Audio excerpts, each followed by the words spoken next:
먼저 마태복음 5장 7절을 보도록 하겠습니다.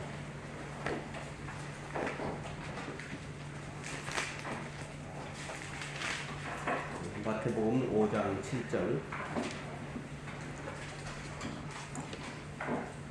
다 찾으셨습니까? 제가 받들어 읽겠습니다. 자비로운 자들은 복이 있나니 그들이 자비를 얻을 것이니요. 예수님께서 첫 사역을 시작하시면서 마태복음 4장에서 회개하라, 천국이 가까워지리라 이 말씀을 전파하신 후에 이제 5장으로 이어지면서 이제 천년왕국의 헌법을 선포하시는데 가장 먼저 하신 말씀이 이 복에 관한 말씀입니다.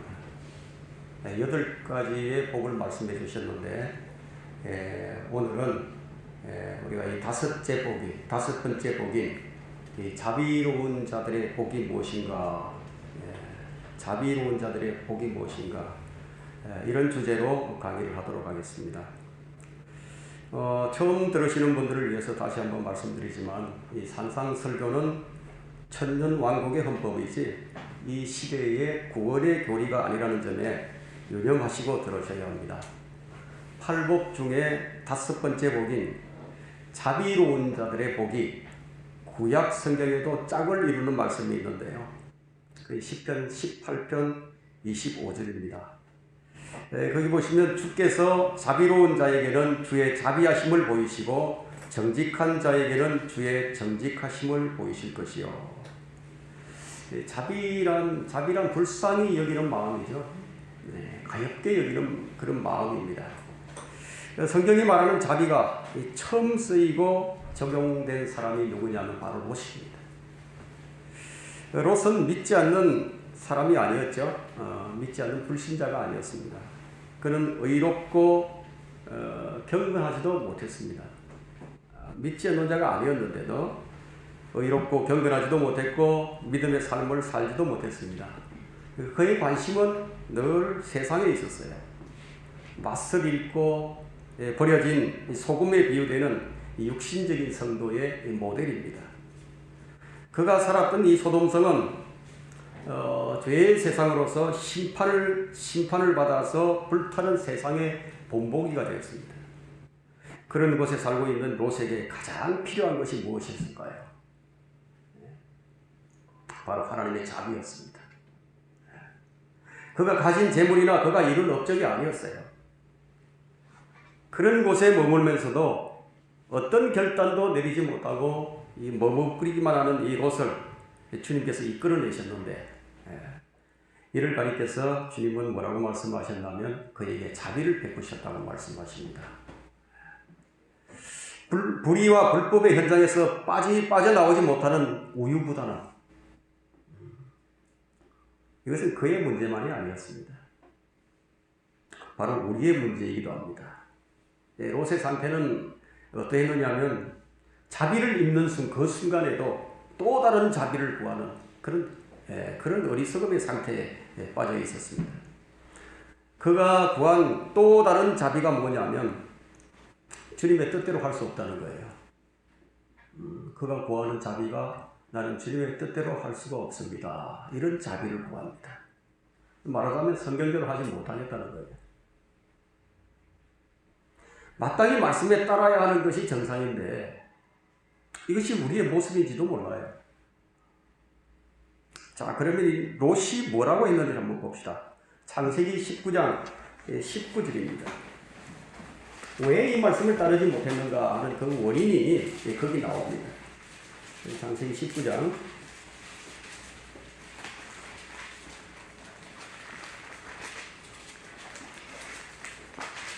창세기 19장 19절에 보소서 이제 주의 종이 주의 목전에서 은혜를 얻었으며 또 주께서 큰 자비를 내게 베푸사 내 생명을 구하심으로 자비를 내게 보여주셨사오나 내가 산으로 도피할 수 없나이다. 혹 어떤 재앙이 나를 붙들면 내가 죽을까 함이니이다. 이 원인이 나오죠. 이런 자에게도 주님은 또 자비를 베풀어 주신 거예요. 우리는 주님께서 내민 손을 잡고 세상으로부터 건짐을 받아서 하나님의 나라로 옮겨졌지만 그럼에도 불구하고 롯처럼 이 세상을 온전히 버리지 못하고 있습니다. 롯이 말한 것을 한번 보세요. 혹 어떤 재앙이 나를 붙들면 내가 죽을까 하나이다. 어떤 염려가 있었죠? 바로 이것 때문이었어요. 자신이 주님을 제대로 섬기면 뭔가 손해볼 것만 같아요. 그러니까 성도로서의 합당한 삶을 포기한 채 신음소리를 내면서 살아가는 거예요. 여기서 우리는 우리의 모습을 발견할 수 있습니다. 주님은 이집트에서 노예로 사는 이스라엘을 건져내셨는데 이 이집트가 어떤 곳이냐면 이스라엘 백성들에게는 철용광로라고 신명기 4장 20절이 말해주고 있죠. 철용광로. 그들을 모두 소멸시켜버릴 것만 같은 지옥 같은 곳에서 가장 필요한 것이 무엇이겠어요? 바로 주의 자비입니다. 주의 자비가 필요했습니다. 우리가 사는 세상은 세상에 속해 있는 모든 것들을 다 녹여버리는 거대한 용광로와 같은 곳입니다. 이런 곳에서 우리가 건져냄을 받은 거예요. 이것이 우리 구원입니다. 이 세상이 장차 어떻게 될 것인지는 베드로후서 3장 7절이 말하죠. 현재 있는 하늘들과 땅은 그 동일한 말씀으로 보존되어 있어요. 경건치 아니한 자들의 심판과 멸망의 날에 불사르기 위해서 간수되어질 것이니라. 이 세상은 지금 불타기 위해서 간수되고 있는 중입니다. 이런 곳에서 필요한 것이 무엇입니까? 바로 주의 자비입니다. 자비가 필요합니다.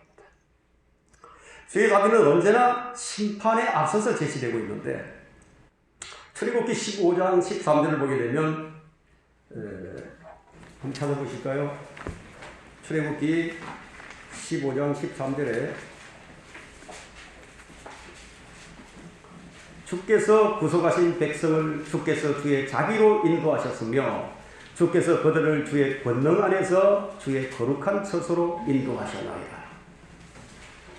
구원의 근거가 바로 자비예요. 자비가 구원의 근거입니다. 구원은 주의 자비하심에 따른 것입니다.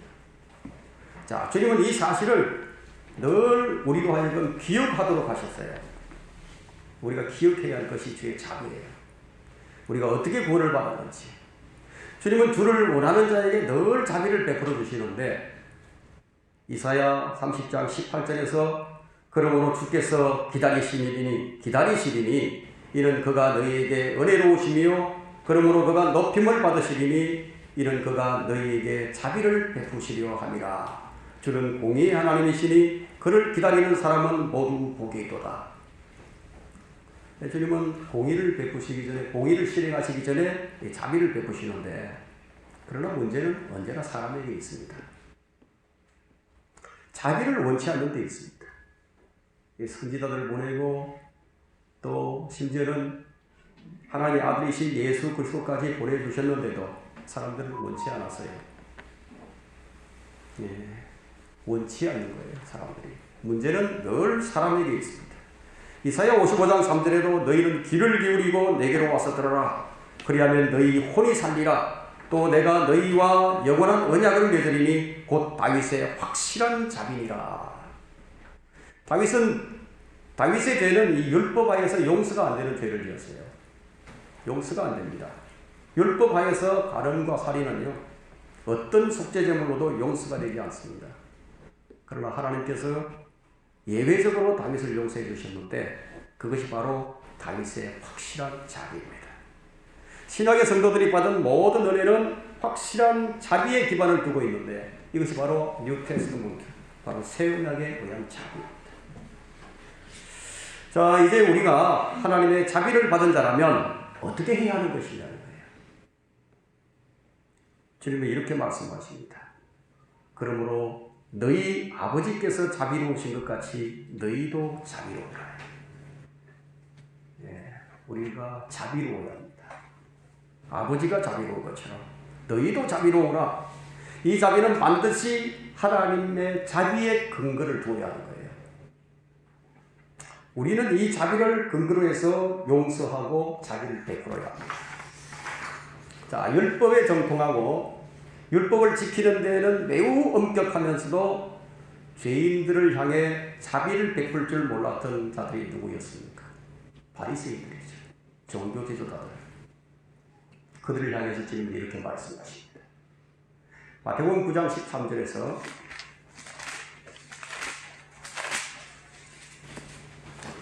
너희는 가서 나는 자비를 원하고 희생제를 원치 아니하노니라는 말씀의 의미를 배우라. 말씀의 의미를 배우라.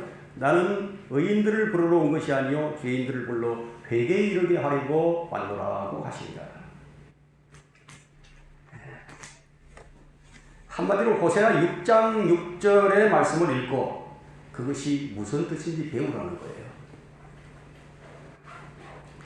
호세아 6장 6절에는 나는 자비를 원하고 희생제를 원치 아니하나니 하나님을 아는 지식이 번제보다 낫도다. 무슨 말씀이죠? 하나님을 아는 지식이 없으면 잘못된 경배를 드리죠. 잘못된 섬김을 할 수밖에 없는 것이에요. 이스라엘이 망한 이유가 율법은 아는데 하나님을 아는 지식이 없어서 망해버린 거예요. 말하자면 믿음이 아닌 것으로 믿음을 알고 믿음인 줄 알고 섬긴 거예요. 나는 자비를 원하고 희생제를 원치 아니하노라는 의미를 너희가 알았더라면 무죄한 사람을 정죄하지 아니하였으리라 하고 마태복음 12장 7절에서 말씀하죠. 자비가 무엇인가를 알았더라면 무죄한 자를 정죄하지 않았을 것이라는 겁니다. 이스라엘의 가장 큰 죄가 무엇입니까? 영광의 주를 알지 못했던 거예요. 영광의 주를 알지 못해서 주님을 십자가에 못 박아버린 거예요. 지식의 결여가 이러한 큰 사고를 치고 난 것입니다. 자비가 없는 희생제가 무슨 소용이 있냐는 것이 바로 성경의 말씀입니다. 바리새인들은 희생제는 알았지만 자비를 몰랐어요. 지도자들이 정죄하고 판단하고 추례할 것만 추례할 줄은 아는데 자비를 베풀 줄은 몰라요. 왜 그러죠?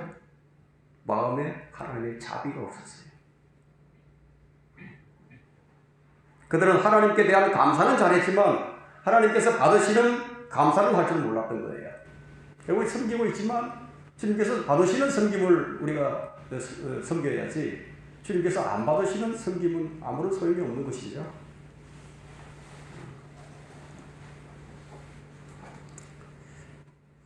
자기의로 충만한 사람은 자비가 없는 것이 특징이에요. 자기의로 충만해지면 그 사람에게는 자비를 발견할 수가 없습니다. 자비가 없는 희생제는 받아들여지지 않는다는 것을 모르는 것이에요. 자기의로 충만한 자는 누가복음 찾지 않으셔도 됩니다. 누가복음 18장 11절 중간부터 나오는데요. 하나님이여 나는 다른 사람들 곧 착취하고 불의하며 간음하는 사람들과 같지 아니하고 또 이 세리와도 같지 아니함을 감사하나이다. 감사할 줄 알죠. 나는 일주일에 2번 금식하고 내가 가진 모든 것에 11조를 드리나이다. 이렇게 감사는 할 수 있지만 주여 제게 자비를 베푸소서. 자비를 구할 줄도 모르고 자비를 베풀 줄도 몰랐던 것이에요. 이런 그리스도인들이 참 많이 있습니다. 하나님께 감사는 잘하는데 다른 사람에게 자비를 베풀지는 않아요. 호세아 6장 6절에 나는 자비를 원하고 희생제를 원치 아니하나니 하나님을 아는 지식이 번제보다 낫도다. 알려면 제대로 알아야 되는 것이죠. 자, 이 말씀은 경배는 드릴 줄 알지만 자비를 모르는 윗선자들을 향해서 그들의 마음, 그들의 전곡을 찌르는 그런 말씀입니다. 희생제를 드리는 지식은 알지만 자비를 모르는 지식은 아무 소용이 없음을 분명히 말씀해 주시는 거예요. 잘못된 지식은 불의의 싹시 되는 분입니다. 자, 이 자비로운 자들은 복이 있나니, 자, 이 말씀은 주의 자비를 입은 자들임을 전제로 합니다. 사실 우리는요, 구원받기 전에는 자비로운 자들이 아니었어요. 전에는 너희가 백성이 아니었으나 이제는 하나님의 백성이며 전에는 자비를 받지 못했으나 이제는 자비를 받았느니라. 우리가 한 가지 기억해야 하는 것은 주님께서 말씀하신 것 중에서 가이사의 것은 가이사에게, 하나님의 것은 하나님께 바치라는 이 말씀을 우리는 늘 기억을 해야 합니다. 자, 이 말씀은 누구의 것인지 분명히 하라는 거예요. 누구의 것이냐. 내가 가진 것이 누구의 것인가 하는 거예요. 그것이 자비가 되었던, 그것이 은혜가 되었던, 그것이 사랑이 되었던, 그것이 우리가 드리는 헌금이 되었던, 그것이 구제가 되었던 누구의 것인지 분명히 하라는 거예요. 그리스도인은 모든 것을 하나님의 것인 줄로 알고 행하고 베풀 줄 알아야 합니다. 그래야만 주님께 받아들여집니다. 이것은 명심하고 또 명심해야 할 말씀입니다. 우리가 누구로 인하여 자비와 은혜를 얻었는지 한번 생각해 보세요. 과연 나는 누구로 인해서 자비와 은혜를 입었는지. 주님의 자비가 아니면 그건 자비가 아니에요. 주님은 단 한 가지도 성령을 통해서 하지 않은 적이 없습니다. 무엇을 하시든지 성령을 통해서 하셨어요. 모든 일을 성령의 능력으로 행하셨어요. 그분은 자신을 제물로 드릴 때도 성령을 통해서 드렸습니다. 그래서 우리가 드리는 것이 무엇이 되었든, 우리가 하는 무슨 일이든 하나님의 원칙을 따라서 해야 하는 거예요. 무엇이든지 원칙이 있습니다. 길이 있는 것이죠. 주 예수 그리스도의 이름으로 성령님을 통해서 하나님의 영광을 위해서, 사람들은 불쌍한 자들을 위해서 이 자비를 베풀 수 있어요. 자비를 베푸는 사람들이 많이 있죠. 하지만 그들의 자비는 하나님께 받아들여지는 그런 자비가 아니에요. 만일 그것이 가능했더라면 우리 주님께서 십자가에 못 박혀 죽으실 일이 전혀 없죠. 주님께서 이 땅에 육신을 입고 오신 것이 무엇 때문입니까? 우리는 이 수십 가지의 이유와 목적을 열거할 수 있지만 요약하자면 자비와 은혜를 베풀기 위해서였습니다. 히브리서 2장 17절에는 그러므로 그가 모든 일에 마땅히 자기 형제들과 같이 되셔야 했으니 이는 하나님과 관련된 일들에 자비롭고 신실한 대제사장이 되셔서 백성의 제대를 위해 화해를 이루려 하시니라. 우리 주님께서 자비롭고 신실한 대제사장이 되신 이유가 바로 이 때문입니다. 그 히브리서 4장 16절을 한번 펼쳐보세요.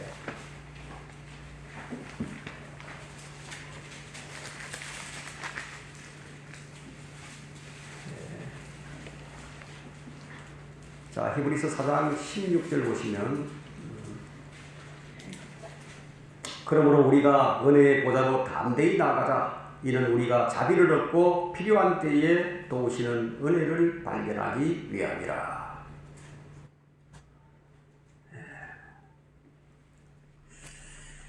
자, 우리에게 필요한 것이 무엇인지 분명하게 제시해주고 계시죠.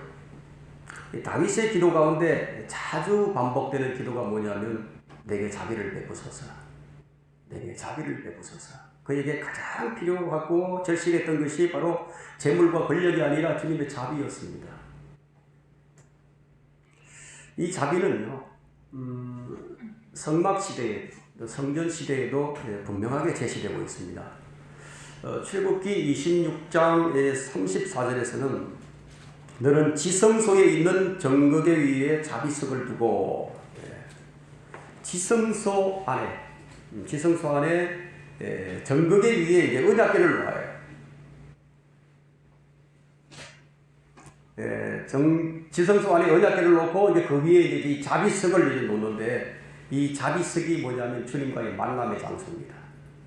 거기서 주님 임재가 있는 거예요. 그 출애굽기 30장 6절을 펼쳐보시면, 오늘 성경을 좀 많이 썼습니다.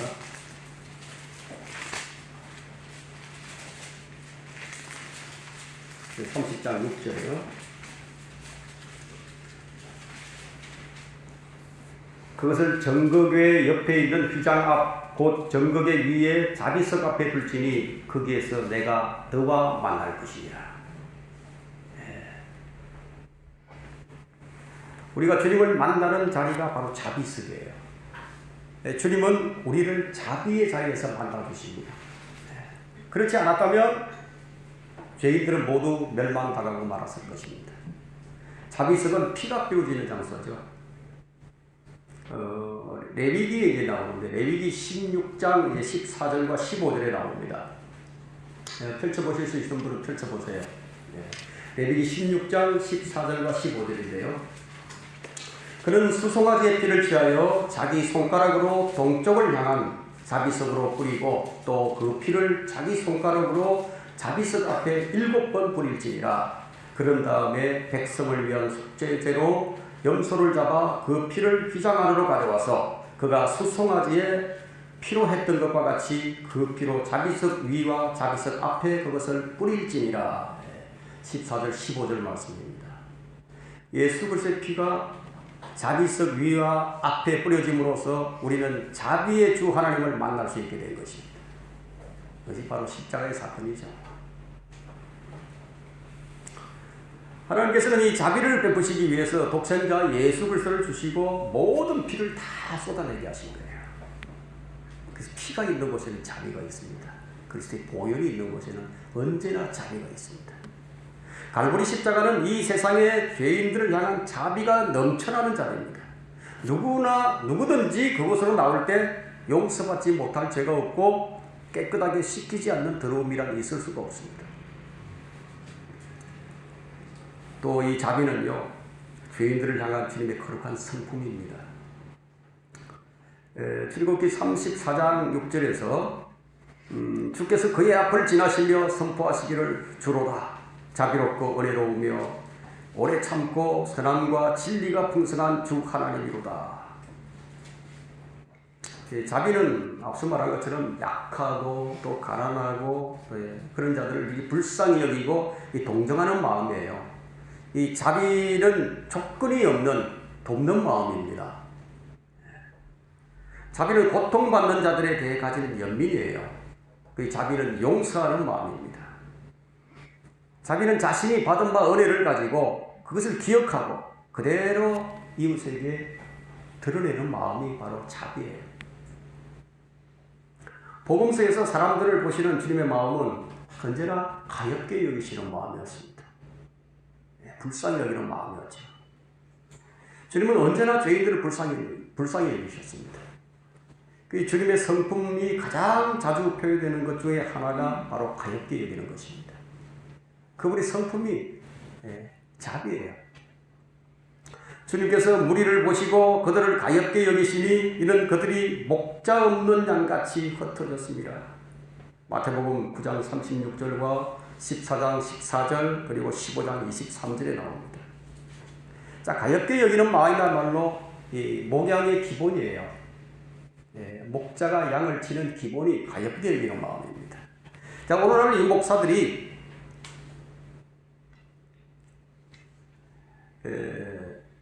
성도들을 가엾게 여기는 마음이 없어요.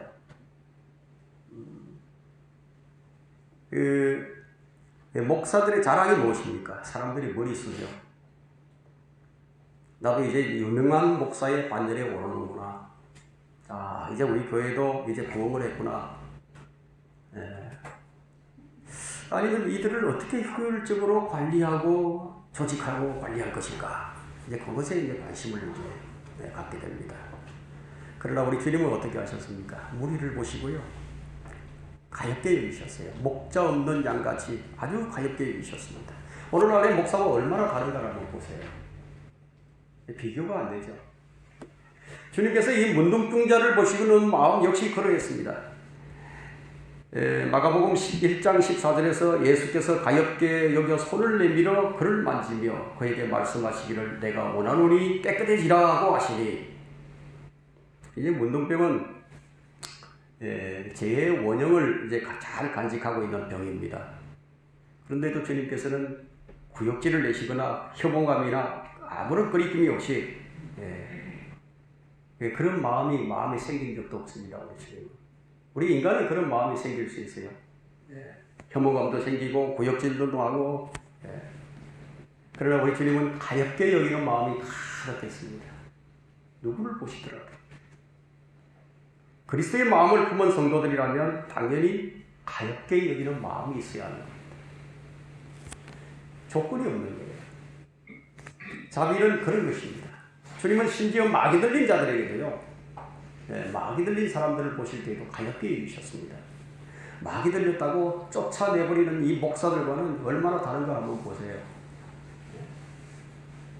그러나 예수께서 허락지 아니하시고 그에게 말씀하시기를 집에 가서 내 친구들에게 주께서 너를 위하여 얼마나 큰 일들을 행하셨으며 너를 얼마나 가엾게 여기셨는가를 말하라고 하십니다. 마가복음 5장 19절에서 앞을 못 보는 소경도 아주 가엾게 여기셨습니다. 이것이 목자장이신 주 예수 그리스도의 마음이에요. 근데 목자장의 마음을 품지 못한 목자들은 누구죠? 그들의 목자장이 누구예요? 주님이 아닌 것이죠. 주님은 빚진 자들을 아주 가엾게 여기시는데 그 마음이 주인과 같은 마음이에요. 주님은 잃어버린 이들을 아주 가엾게 여기시는 아버지와도 같습니다. 주님은 강도를 만나서 반쯤 죽어가는 사람을 가엾게 여기시는 선한 사마리아인이었습니다. 누가복음 10장 33절에서 그러나 여행하던 어떤 사마리아인이 그에게 와서 그를 가엾게 여겨. 그렇다면 이 땅을 사는 성도들은 어떤 마음가짐, 어떤 자세로 살아가야 하는가? 분명해집니다. 베드로전서 3장 8절을 한번 보실까요? 베드로전서 3장 8절 끝으로 너희는 모두 한 생각을 품고 서로 동정하고 한 형제로서 사랑하며 인정을 베풀고 예의를 지키며 우리 주님께서 그렇게 하셨기 때문에 우리도 그렇게 살아야 하는 거예요. 자비로운 자들은 복이 있나리라고 말씀하신 게 바로 이것이에요. 그러면 우리가 어떻게 하면 자비로운 자가 되는 것인가? 어떻게 하면 자비로운 자가 되죠? 우리의 정욕과 욕정을 모두 그리스도의 십자가에 못 박을 때, 그때 주님의 성품, 주님의 마음, 주님의 영으로 우리는 서로를 향해서 가엾게 여기며 이 자비의 옷을 입을 수 있는 것입니다. 자비는 타락하고 죄악된 인생에서 나오지 않습니다. 그것은 나의 자비가 아니라 주의 자비이기 때문이에요. 주의 자비를 얻고 새로운 성품이 우리 안에 형성될 때 나올 수 있는 것이 주의 자비예요. 새 사람을 입고 새 마음을 가지고 새 성품이 풍성할 때 우리는 이웃과 형제들을 향해 자비를 베풀 수 있는 것입니다. 육신의 본성은 아주 무정하고 무자비합니다. 지독하게 이기적이에요. 동정을 베풀 때도 자기를 드러냅니다. 인정받고 높임을 받기 위한 은밀한 동기가 작동이 됩니다. 이게 우리 본성이에요. 성은 선을 행하는 것도 자기 만족을 위해서입니다. 그러나 거듭난 새 사람은요, 자신이 드러나는 것을 도리어 두려워하며 자비를 베풀기를 기뻐합니다. 다르죠? 성도는 무엇을 주께 드려서 받는 사람들이 아니고요, 먼저 주님께로부터 받은 것을 가지고 베푸는 것입니다. 그것이 사랑이 되었던 자비가 되었던 무엇이 되었던 다 마찬가지예요. 왜냐하면 주님께서 너희는 값없이 받았으니 값없이 주라고 하셨거든요. 복음이든 은사든 받은 것을 전하여 주는 것이 성도의 역할이에요.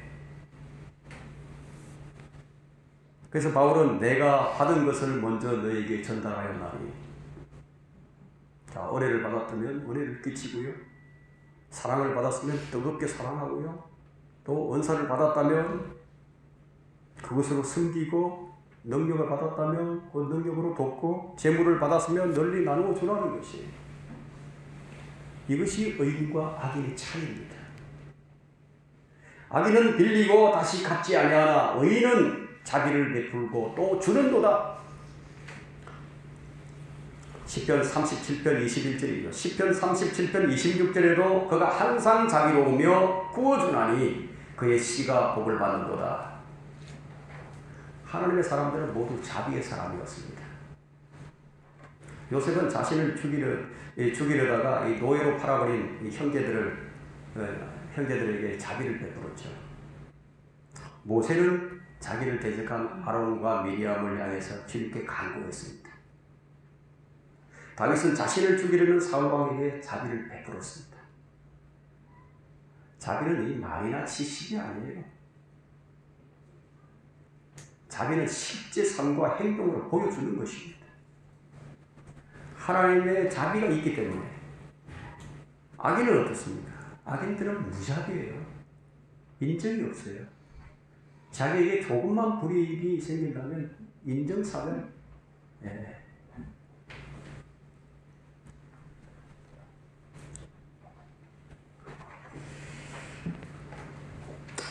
그 시편 109편 16절 한번 볼까요?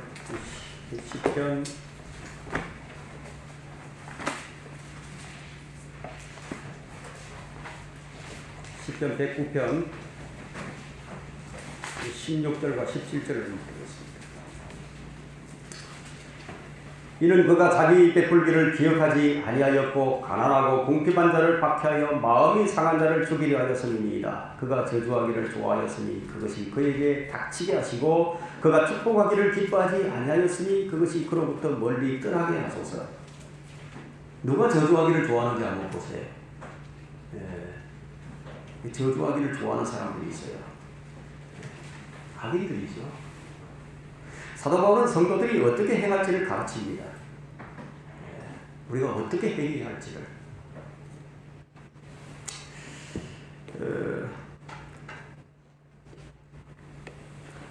로마서 12장 8절에 또 권면하는 자는 권면하는 일로, 구제하는 자는 성실함으로, 지도하는 자는 건면함으로, 자비를 베푸는 자는 즐거움으로 할 것입니다. 그 자비라는 것은 억지가 아니라 즐거움으로 하는 겁니다. 그래서 잠언 14장 21절에는 자기 이웃을 멸시하는 자는 죄를 범하는 것이나 가난한 자에게 자비를 베푸는 자는 행복하니라. 진정한 자비는 즐거움이 있는 거예요. 진정한 자비에는 행복이 있는 거예요. 구제 헌금이나 도움을 줄 때도 마음이 즐겁죠. 마음이 기쁩니다. 그래서 고린도후서 9장 7절에는 각 사람은 자기 마음속에 미리 정한 대로 할 것이요 인색함으로나 억지로는 하지 말아야 하리니 이는 하나님께서는 기쁨으로 드리는 자를 사랑하시느니라. 가난한 자를 보살필 때, 누군가를 섬길 때 손해의식이나 피해의식이 드는 것이 아니라 오히려 마음의 즐거움과 기쁨이 옵니다. 그것은 하나님의 것을 가지고 사용하기 때문이에요. 내 것을 가지고 사용한다면 뭔가 큰 손해를 느낄 것 같아요. 근데 기쁨이 사라집니다. 하나님의 것을 가지고 사용하는 그 자체가 하나님의 영광이에요. 하나님을 영화롭게 하는 겁니다. 심은 대로 거두는 것이 성경적 진리입니다. 가난한 자를 억압하는 자는 그를 지으신 분을 비방하나 그를 영화롭게 하는 자는 가난한 자에게 자비를 베푸느니라. 그 자비를 베푸는 자가 주의 자비를 얻게 됩니다. 갈라디아서 6장 7절 또 야고보서 2장 13절입니다. 갈라디아서 6장 7절을 보게 되면 속지 말라 하나님은 우롱당하지 아니하시느니라. 이는 사람이 무엇을 심든지 그대로 거둘 것이기 때문이다. 또 야고보서 2장 13절에도 자비를 베풀지 않는 자에게는 자비 없는 심판이 있으리라. 자비는 심판을 이기고 기뻐하느니라. 잠언 11장 17절에는 참 의미심장한 말씀이 있는데요. 잠언 11장 17절 한번 펼쳐보세요.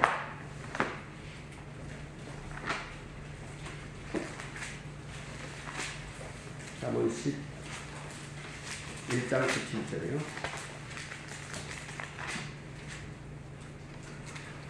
자비로운 사람은 자기 혼에 선을 행하나 잔인한 자는 자기 육체에 해를 끼치느니라. 사람들은 자기 몸에 좋은 것은 잘 아는데 근데 정작 자기 혼에 좋은 것이 무엇인지 몰라요. 몸에 좋은 것은 아는데 뭐 독서는 마음의 양식이다라고 해서 이 독서가 뭐 혼을 살찌우는 정도로만 알고 있죠. 그러나 성경은 자비를 베푸는 일이 자기 혼에게 선을 행하는 것과 같은 것이라고 얘기합니다. 자, 어리석은 부자는 몸에 좋은 것이 혼에 좋은 것인 줄 알았어요. 몸에 좋으면 혼에도 좋은 것인 줄 알았다. 그 소유가 많은 것이 자기 혼에 좋은 것인 줄 알고 있었던 거예요. 이것이 부자의 철학입니다. 이 어리석은 부자의 철학이나 가치관이 오늘날 이 대부분의 사람들과 동일하죠. 대부분의 사람들이 이런 생각들을 가지고 있습니다. 누가복음 12장 19절에서 이 부자가 그리고 나서 내 혼에게 말하기를 내 혼아 네가 여러 해 동안 쓸 물건들을 많이 쌓아두었으니 편히 쉬고 먹고 마시고 즐거워하라 하였느니라.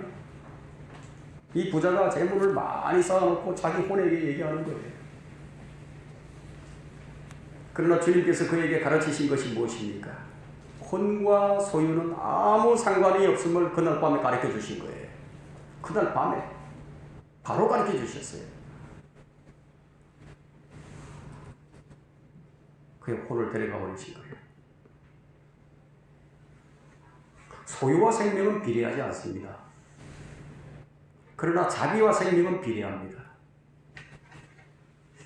잠언 21장 21절 한번 보세요.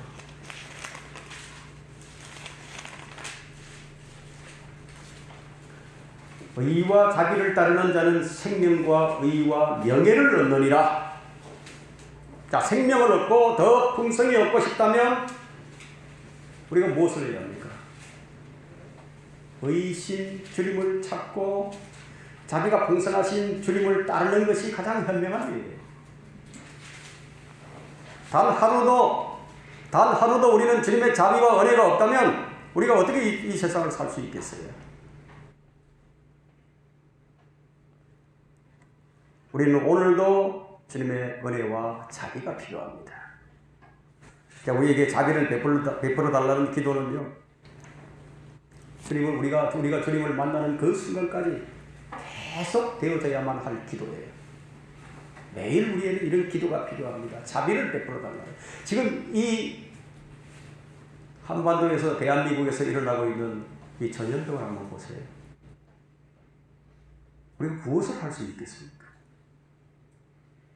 아무것도 할 수 없죠. 백신 언제 만들지도 몰라요. 방역도 제대로 못합니다. 우리가 할 수 있는 것은요, 자비를 베풀어 달라는 이 기도밖에 없는 거예요.